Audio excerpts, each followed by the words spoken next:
Hi നമസ്കാരം എല്ലാവർക്കും നമ്മുടെ ഒരു വീഡിയോയിലേക്ക് സ്വാഗതം. നമ്മുടെ സിൽവർ അരോണാക്കുട്ടനാണ്. കുറേ കാലമായി അവനൊന്നും കണ്ടിട്ടില്ലേ. ഇപ്പോൾ 2 വയസ്സ് കഴിഞ്ഞ് ഇന്ന് സെക്കൻഡ് ബർത്ത്ഡേ ആണ്. ഇവൻ്റെ വളർച്ചയൊക്കെ ഉണ്ട്, എല്ലാവരിലേക്ക് എത്തിക്കാമെന്നും പറഞ്ഞു നമ്മളൊരു വീഡിയോ എടുക്കുന്നതാണ്. നാശൻ്റെ മുന്നിലത്തെ മീശയൊക്കെ കളിച്ചു. ഒരു ബ്ലാക്കും ഒരു വൈറ്റ്, ഒരു ബ്ലാക്ക് ഉണ്ട്, ബ്ലാക്ക് വൈറ്റ് മിക്സാണ് വിഷ.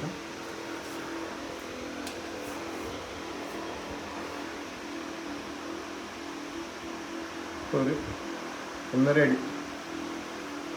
അടി ലെങ്ത് ആയിട്ടുണ്ട്. നമ്മളിതൊരു കുറേ എനിക്കൊന്നൊരു 20ഓളം അരോണ നമ്മൾ വളർത്തിയിട്ടുണ്ടാവും. അപ്പോൾ അതിൽ ഏറ്റവും ഏജ് ചെയ്ത അരോണയാണ്. കാരണം നമ്മൾ ആദ്യം മേടിച്ച അരോണയ്ക്കൊക്കെ ഫുഡ് കൊടുക്കുന്നതിലൊക്കെ കുറച്ച് പ്രശ്നമുണ്ട്. നമുക്കറിയില്ല, നമ്മൾ പെട്ടെന്ന് കൊടുക്കാൻ വേണ്ടി കണ്ടമാനം ഫുഡ് കൊടുക്കുമായിരുന്നു. അപ്പോൾ എല്ലാവരും ശ്രദ്ധിക്കേണ്ട ഒരു കേസ്, സിൽവർ അരോണയ്ക്ക് ഫുഡ് കുറച്ച് കൊടുത്താലും കുഴപ്പമില്ല. ഇതൊരു 5-10 ദിവസം ഫുഡ് ഇല്ലാതെ വരെ ജീവിക്കാൻ പറ്റുന്ന ഒരു ബ്രീഡാണ്. ഫുഡ് സിൽവർ അരോണ വളർത്തുന്ന ആൾക്കാർ കുറച്ച് കൊടുക്കുക.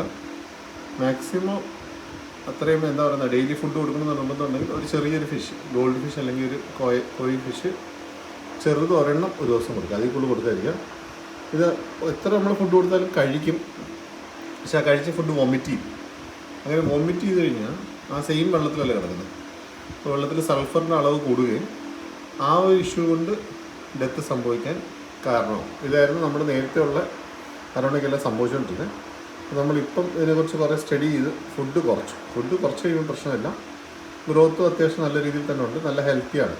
അതിൽ ടെയിൽ കണ്ടു കഴിഞ്ഞാൽ അറിയാം. അപ്പോൾ ടെയിൽ വെച്ചാണ് നമ്മൾ ഫിഷസിൻ്റെ ഹെൽത്ത് അറിയാൻ പറ്റുന്നത്. അപ്പോൾ ടെയിലിന് ഇഷ്യൂസൊന്നും ഇല്ല. ടെയിൽ നല്ല രീതിയിൽ ഗ്രോ ചെയ്യുന്നുണ്ടെങ്കിൽ ഫിഷ് ഹെൽത്തിയാണ്. ഇപ്പോൾ ഇതിന് ടെയിൽ നോക്കി കഴിഞ്ഞാൽ ഒരു ട്രൈ കളർ ടെയിലാണ്, ഒരു വൈറ്റും ഒരു റെഡ്, ഒരു റെയിൻബോ കളർ പോലെ ഫീൽ വരുന്ന ഒരു ട്രൈ കളർ ടെയിലാണ്. അതുപോലെ തന്നെ അതിൻ്റെ ഫിൻസ് അതൊക്കെ നോക്കിക്കഴിഞ്ഞാൽ ഗ്രോത്ത് അറിയാൻ പറ്റും. നല്ല രീതിയിൽ ഗ്രോത്ത് ഉണ്ട്, ഇഷ്യൂസൊന്നും ഇല്ലാതെ ഹെൽത്തിയാണ്. അതുപോലെ ആക്റ്റീവ് ആയിരിക്കും. പിന്നെ നമ്മൾ ശ്രദ്ധിക്കേണ്ട എയർ ഫ്ലോ ആണ്. വാട്ടറിൻ്റെ ഫിൽട്രേഷൻ സിസ്റ്റം നല്ലതായിരിക്കണം. At least monthly once water change ചെയ്ത് കൊടുക്കുക. വാട്ടർ ലെവൽ ചെക്ക് ചെയ്യുക, ആളുടെ മൂവ്മെൻറ്റ്സ് ചെക്ക് ചെയ്യുക. ഹെൽത്തി ആണെങ്കിൽ നല്ല മൂവ്മെൻറ്റ് ഉണ്ടാവും, അഗ്രസീവ് ആയിരിക്കും. നമ്മുടെ മോൺസ്റ്റർ ഫിഷ് വിഭാഗത്തിൽ പെടുന്ന ഒരു ബ്രീഡാണ്. അതുകൊണ്ട് തന്നെ വളരെ അഗ്രസീവ് ആയിരിക്കും. അഗ്രസീവ് ആണെങ്കിൽ ഇഷ്യൂസൊന്നും ഇല്ല, ആൾക്ക് ഹെൽത്തിയാണ്. പിന്നെ ഐ മൂവ്മെൻറ്റ്, ഇപ്പോൾ ഐ മൂവ്മെൻറ്റാണ് സെയിം നമ്മളെവിടെയാണുള്ള ആ ഫോക്കസിലേക്കായിരിക്കും ഐ കോണ്ടാക്റ്റ് വരിക. ഒരു മിനിറ്റിലേക്ക് പോലും ഐ കോണ്ടാക്റ്റ് മാറില്ല. അതുപോലെ എന്തെങ്കിലുമൊക്കെ ഒരു സൗണ്ടോ അല്ലെങ്കിൽ ഒരു ഇതൊക്കെ കണ്ടു കഴിഞ്ഞാൽ പെട്ടെന്ന് റിയാക്ട് ചെയ്യും. ഇതൊക്കെ അഗ്രസീവ്നെസ്സിൻ്റെ ഒരു ലക്ഷണങ്ങളാണ്.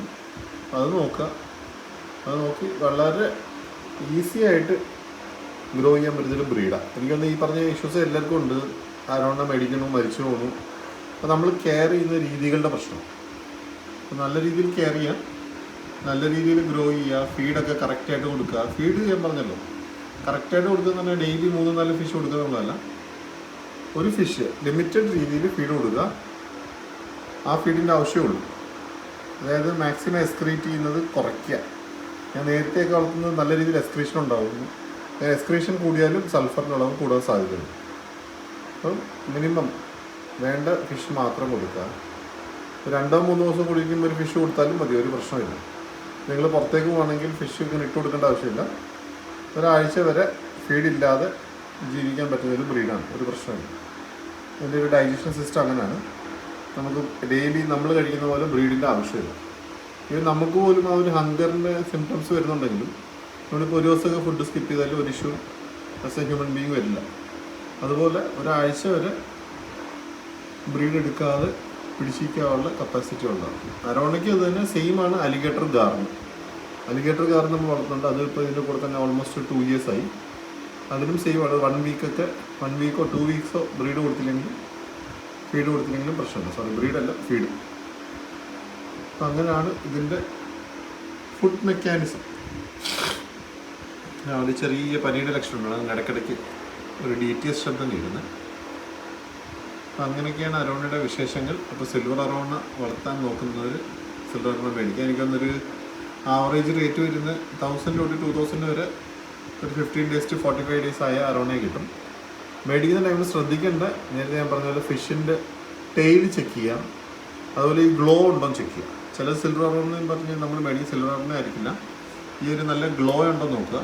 അതായത് ഈ മൂവ്മെൻറ്റ് സമയത്ത് ഇപ്പോൾ കാണാൻ പറ്റുന്നില്ല, ഒരു മെറ്റാലിക് ഫിനിഷ് പോലൊരു ഫീൽ വരും, ഒരു സിൽവർ ഫിനിഷ് പോലെ. അതുകൊണ്ടാണ് ഈ സിൽവർ അരോണ എന്നുള്ള പേര് തന്നെ കിട്ടിയിരിക്കുന്നത്. അപ്പോൾ ആ ഒരു ഗ്ലോയും ഫിനിഷും ഉള്ള സിൽവർ അരോണ മാത്രം മേടിക്കുക. കാരണം ഇതിന് ക്വാളിറ്റി കുറേ കോംപ്രമൈസ് ആവുന്നുണ്ട്. നമ്മൾ ഈ പറഞ്ഞ മിക്സും അതുപോലെ ക്വാളിറ്റി ഇല്ലെങ്കിലും പെട്ടെന്ന് മരിച്ചു പോകാനുള്ള ചാൻസ് ഉണ്ട്. അപ്പോൾ കുറച്ച് ബെറ്റർ നിങ്ങൾക്ക് അറിയാവുന്ന ബ്രീഡറിനെ ഇത് മാത്രം മേടിക്കുക. അപ്പോൾ അടുത്തൊരു ചിന്ന വീഡിയോയിലൂടെ ചിന്ന വിശേഷങ്ങളുമായി വരുന്നിടം വരെ ടാറ്റാ, ബൈ ബൈ.